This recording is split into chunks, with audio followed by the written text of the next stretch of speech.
사랑과 은혜가 풍성하신 하나님 감사합니다. 귀한 말씀을 읽는 시간 가운데 나아갑니다. 또한 영상을 통해서 하나님의 그 성경 속에 숨겨진 메시지들을 살펴보려 합니다. 그 귀한 말씀 우리에게 다 들려지게 하시고 또 각자에게 주시는 하나님의 메시지가 있는 줄 믿습니다. 말씀 읽을 때 특별히 오늘 민수기 7장 8장 말씀을 읽을 때에 하나님의 마음 깨달아 알게 하시고 그 하나님 말씀 중심으로 오늘도 한 걸음 한 걸음 따라가는 순전한 믿음도 허락하여 주시옵소서. 감사드리며 살아계신 예수 그리스도의 이름으로 기도합니다. 아멘.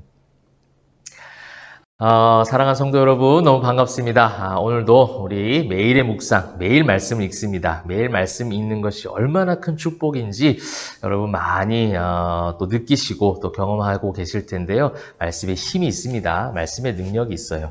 그 어떤 설교보다, 그 어떤 목회자의 말씀의 연구보다 그 말씀 그대로 읽는 시간이 더 큰 축복임을 믿습니다. 그래서 이 영상을 통해서 제가 너무 사실은 얕은 그거예요. 말씀의 깊이에 비교하면 너무나도 얕은 묵상의 어떤 부분들을 여러분들과 나누게 되는데 저는 기도하고 바라기는 제가 이렇게 함께 나누어 드리는 것보다 훨씬 더 많은 하나님께서 직접 우리 성도님들께 귀한 말씀의 힘을 또 말씀의 능력을 체험할 수 있게 달라고 기도하고 있습니다. 사랑하는 우리 포에마교회 성도님들 그 은혜 꼭 누리시길 바라고요. 영상을 시청하는 모든 성도님들에게도 그러한 은혜가 있기를 축복합니다. 자, 이제 어제 하나님께서 우리에게 복을 주시길 원하십니다. 그리고 우리를 지켜주시기를 원하시고 은혜 베푸시길 원하세요. 그 놀라운 축복의 하나님 그렇게 성별시켜 주시죠. 거룩하게 구별시켜서 그 성막 가운데 일하는 자들 직무를 감당케 하셨습니다. 그 직무엔 책임과 의무가 따르는데요. 이제 오늘 이제 7장에 보면 그 직분과 그 직무를 감당하는 자들이 하나님 앞에 헌물을 드리는 장면들이 나오고 있습니다. 그래서 이 7장에 보게 되면 누구누구 자손들의 헌물이었다. 헌물 무엇을 드렸다라는 어떤 기록이 거듭 반복해서 나오고 있습니다. 7장 2절에 보시게 되면 모든 그렇게 계수함을 받은 하나님의 감독된 자들이 헌물을 드렸다 하면서 헌물에 대한 부분들이 계속 나오고 있어요. 어떻게 보면 우리 이 시대 헌금이라고 말할 수도 있겠죠. 하나님 앞에 드려지는 모든 것입니다. 근데 이제 우리가 이 헌물에 대한 부분들이 굉장히 민감해질 때가 있습니다. 그죠? 우리 교회 가운데 신앙생활하면서 교회 생활하면서 하나님 앞에 드리는 것, 우리 많은 성도님들이 하나님 앞에 온전하게 드리는 삶을 사시고 계실 텐데 그 헌금에 대한 부분들, 헌물에 대한 부분들이 성경적 정신을 벗어나 있는 경우들도 많이 보게 돼요. 물론 거룩하고 건강한 모습으로 성경적인 모습으로 하나님 앞에 잘 드리시는 분들도 그런 교회들도 많이 있지만 또 때로는 이것을 조금 성경적이지 않은 인간적 어떤 방법으로 인간적 정신으로 하는 경우들도 있습니다. 그렇다고 해서 여러분 헌금하는 자체 하나님 앞에 드려지는 것 자체를 치부시하면 안 될 것 같아요. 그것을 무조건 잘못됐다라고 배격하는 것조차도 사단의 괴계일 수 있습니다. 성경에서는 분명히 하나님 앞에 드리는 모습들이 드리는 행위들이 하나님 앞에 온전히 바치는 것들이 굉장히 많이 나오고 있고 언급하고 있죠. 그래서 오늘 이 7장에서 보면 헌물을 드린다라고 하는 이 원어의 의미가 카라브라는 단어예요. 이 기본 의미가 뭐냐면 가까이 가다입니다. 그래서 우리가 이 정신을 여러분 잘 아셔야 됩니다. 하나님 앞에 헌금하고 헌물하는 것이 하나님 관계 속에서 있지 않은 경우가 시험이 된다는 거예요. 즉 다시 말하면 하나님 앞에 헌금하고 헌물을 드린다는 것은 지금 이 족장들 또 이 성막의 직임들을 감당했던 자들이 나를 거룩하게 구별시키셔서 성막 가까이 있게 하시고 그 하나님의 영광과 임재 가운데 그것을 지킬 수 있는 자들 또 그것을 또 운영하고 그것을 또 관리하는 직임과 직무를 주신 것에 대한 감사의 표현이라는 거예요.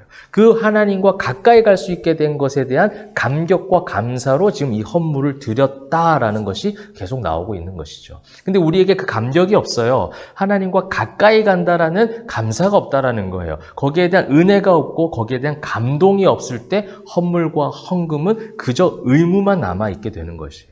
그저 그냥 억지로가 되는 것이죠. 자원하여 드리는 것이 아니라 억지가 되고 의무가 되면 인간은 지치기 마련이에요. 나에게 없는 것을 보게 되죠. 근데 하나님 앞에 감사함으로 드릴 때는 나에게 있든 없든 간에 나에게 있는 전 소유를 다 드려도 아깝지 않을 만큼의 마음과 정신이 생겨난다는 겁니다. 이것이 온전한 헌금과 헌물의 성경적 기초고 성경적 가치관이라는 겁니다. 그래서 이거는 강요할 부분도 아니라는 거예요. 목회자들이 강요할 부분이 아니에요. 목회자가 오히려 예수를 만나게 하고 하나님과 가까이 가게 되면 그 헌물이 그 양의 많고 적음을 떠나서 그 헌물이 하나님 앞에 받으신 헌물이 되도록 해야지, 그 헌물을 무조건 내도록 하는 것에 초점을 맞춰서는 안 된다는 것이죠. 그래서 목회자들도 조심해야 되고, 또 교회 생활하는 성도들의 마음 가운데서도 또 직무를 감당할 때도, 직분을 받을 때도 이 부분에 대한 부분들이 시험 요소로, 또 이러한 부분들이 굉장히 어려운 또 짐으로 나가는 부분들도 있습니다. 그래서 이러한 부분들이 조금 더 자유로워졌으면 좋겠고요. 그 자유라는 것은 결국 무엇이냐면 안 해도 된다는 것이 아니에요. 여러분, 이 자유에 대한 부분도 또 오해하게 되죠. 자유롭다라고 했을 때는 안 해도 되는 것처럼 여겨질 수 있다는 거예요. 그래서 이제 바울이 나중에 신약 성경도 읽으시면서 우리 보겠지만, 교회들마다 서신서를 보낼 때 그 이방인 기독교인들과 또 유대인 그리스도인들의 그 충돌과 갈등 가운데 무엇을 얘기하는 겁니까? 한쪽은 너무 의무를 따지고 있고 한쪽은 너무 자유를 따지는 거예요. 결국 무엇을 얘기하는 거예요? 이 두 가지의 균형이 중요한데, 그 균형의 중심에 무엇이 지금 둘 다 부족하다는 거예요? 예수 그리스도의 십자가 은혜와 복음이 지금 결여되어 있다는 거예요. 의무만을 따지는 자들도 그것이 결여가 되어 있고, 그래서 복음 안에서 자유하지 못하고 늘 힘이 들어가 있고 내가 뭔가를 해야만이 하나님이 기뻐하신다라는 율법적 그런 올무에 빠져 있는 것도 문제고, 또한 예수 안에서 복음 안에서 자유한다라고 해서 모든 것들을 그냥 어떤 종교적 행위조차도, 또 어떤 규율조차도, 질서조차도 무너뜨리는 것마저도 그것은 결국 우리 인간의 육신으로 하여금 넘어지게 만든 요소가 되기 때문에 거룩하게 나를 단장하고 노력하고 애쓰는 것도 필요한데, 그들이 지나친 또 자유를 얘기하는 자들에게도 사실은 바울이 그거를 가르쳐주고 있는 서신서의 말씀이 있듯이 오늘도 마찬가지라는 겁니다. 하나님 앞에 감사했기 때문에 하나님 앞에 헌금을 드리는 거예요. 헌물을 드리는 것이죠. 근데 이것이 이제 인간적 어떤 종교심으로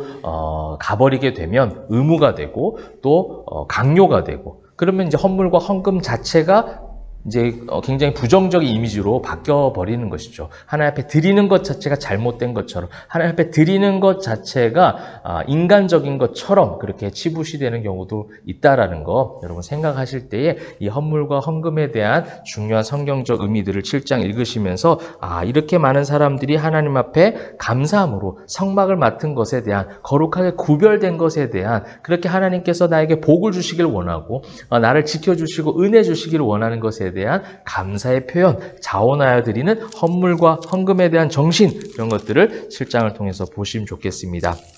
2장 말씀이지만 7장에 굉장히 조금 이 분량이 길죠. 말씀을 읽으시면서 이렇게 세세하게 준비되어져서 하나님 앞에 온전하게 드렸구나라는 이 드림에 대한, 헌물에 대한 정신과 또 나의 그런 어떤 신앙생활에 대한 부분들도 한번 체크하고 돌아보시면 좋겠습니다. 8장에서도 이제 그렇게 되었다면, 이제 8장에서는 레위인들에 대한 거룩한 성별에 대한 부분이에요. 그러니까 하나님의 성막, 이 직무를 맡은 것, 굉장히 거룩한 직무라는 겁니다. 거룩한 기준이, 또 그 기준이 굉장히 높다라는 것을 계속 성경은 이야기하고 있죠.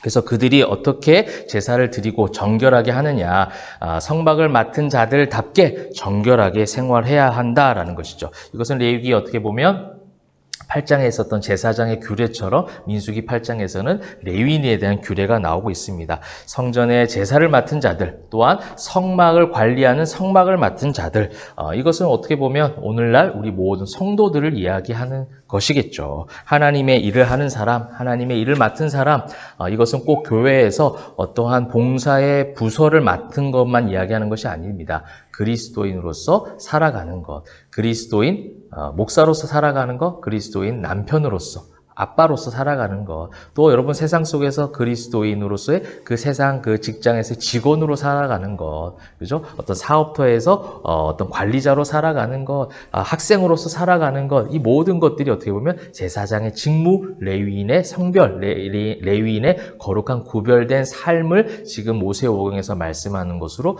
우리의 영적 의미를 가지고 와서 교훈 삼을 수 있을 것 같습니다. 그래서 여기서 이제 8장에서 계속 거듭되고 있는 것은 무엇이냐면, 그 거룩에 대한 중요한 레위기에서 말씀드렸듯이 거룩의 의미가 무엇이었습니까? 여호와께서 모세에게 말씀하여 이르시되, 이것이 또 나오고 있어요. 하나님과 계속해서 대면하고 있어요, 모세는. 그래서 모세는 거룩하다 할 수 있어요. 모세는 실수도 했죠. 모세는 나중에도 또 실수합니다. 모세는 연약했습니다. 모세는 때로는 자신의 소명에 대해서도 확신하는데 시간이 걸렸던 사람이기도 해요. 그런데 그 모세가 이 모든 40년의 광야 생활에 이스라엘 백성들을 이끌 수 있었던 궁극적 원동력과 힘은 무엇이냐면 8장 1절에도 여호와께서 또 모세에게 말씀하여 이르시되, 또 5절에 여호와께서 모세에게 말씀하여 이르시되, 저는 이것이 가장 모세에게 있었던 큰 축복이고 가장 부러운 복인 것 같아요. 하나님, 나에게도 말씀하여 주옵소서. 여호와께서 김성철 목사에게 말씀하여 이르시되, 와, 이것이 얼마나 큰 축복일까라는 것을 이 8장 읽으면서 저의 이름을 대입시켜 보았어요. 여러분도 한번 그렇게 읽어보십시오. 여호와께서 누구누구에게 말씀하여 이르시되, 이것이 여러분 우리에게 가장 큰 여호와께서 복을 주시기 원하시는 것, 지키시기를 원하시는 것, 은혜 주시기를 원하시는 하나님의 마음입니다. 그리고 이것을 우리는 거룩하다 말하는 것이고, 이 거룩한 것이 바로 성도라고 말하는 것이죠. 그래서 성별이 되는 거예요. 그래서 거룩하게 구별될 수 있는 것입니다. 그러면서 이제 8장 마지막 부분에 보게 되면 24절, 레위인은 이같이 할지니 곧 25세 이상으로는 회막에 들어가서 복무하고 봉사할 것이요. 회막에 들어가서 25세 이상 복무해야 될 일들은 굉장히 힘을 써야 돼요. 그 나이에 걸맞는 일이죠. 그래서 그 안에서 봉사를 하고, 또 50세부터는 그 일을 쉬어 봉사하지 아니할 것이나 그 형제와 함께 회막에서 돕는 직무를 지킬 것이요. 여러분, 우리 교회 직분의 어떤 부분들이 기한이 있어요. 은퇴의 그런 어떤 기한이 있죠. 정해진 연한이 있습니다. 목사도 그렇고 모든 직분자들이 헌법상의 그런 연한이 있지만 사실 성경적으로 보면 끝나는 것은 없어요. 직무상, 직분상 은퇴는 할 수 있습니다. 그러나 그 다음에 돕는 직무는 계속 하는 겁니다. 여러분, 이것이 이제 젊은 사람들의 인식도 그것이 필요해요. 저기 나이 어르신이 은퇴를 했는데 왜 아직도 저렇게 하고 계시지? 그만 좀 두시지, 뭐 이렇게 하는 경우가 있습니다.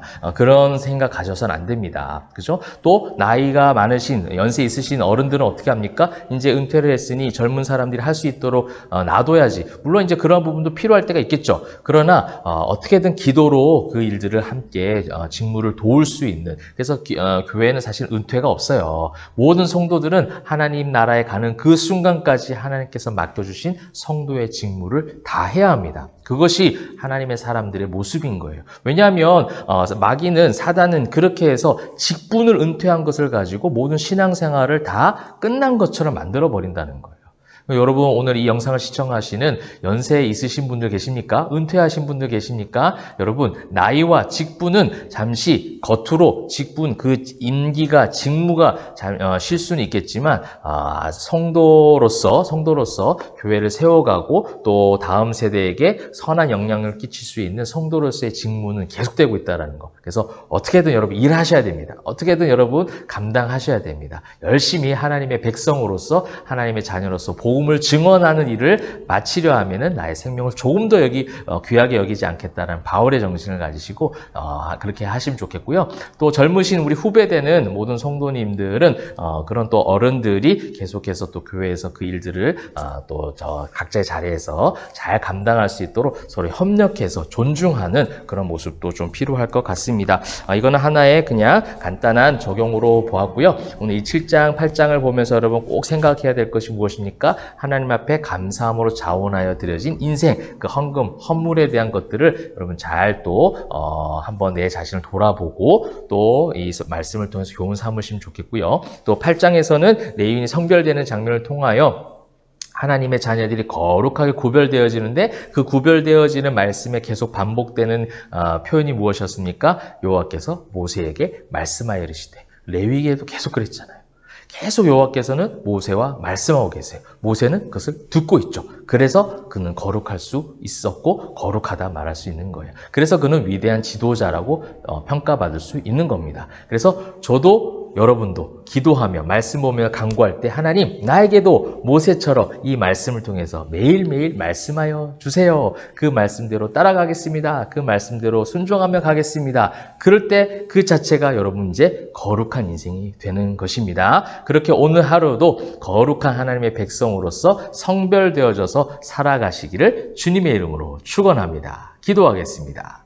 사랑과 은혜가 풍성하신 하나님 감사합니다. 하나님의 백성으로 자녀로서 살아감이 가장 큰 축복입니다. 하나님, 우리가 그 구별된 인생에 대한 감사하는 마음으로 하나님 앞에 드려지는, 바쳐지는 인생 되게 하시고, 그것이 오늘 성경에서는 가까이 간다라는 의미로 우리가 함께 살펴보았습니다. 주님께 가까이 가는 인생이 되어짐에 감사함으로 하나님 앞에 드려진 인생 살게 하시고, 그 드려진 인생은 결국 하나님과 계속해서 말씀하여 이루시는 그 말씀을 듣는 인생이므로 그 말씀대로 순종하며 나아갈 수 있도록 우리에게 거룩한 주의 백성들 다 될 수 있도록 인도하여 주옵소서. 또한 그런 축복을 주신 것에 대한 하나님, 우리가 매일의 삶 가운데 충분한 만족을 누리고 자족을 누릴 수 있도록 축복하여 주시옵소서. 감사드리며 살아계신 예수 그리스도의 이름으로 기도합니다. 아멘.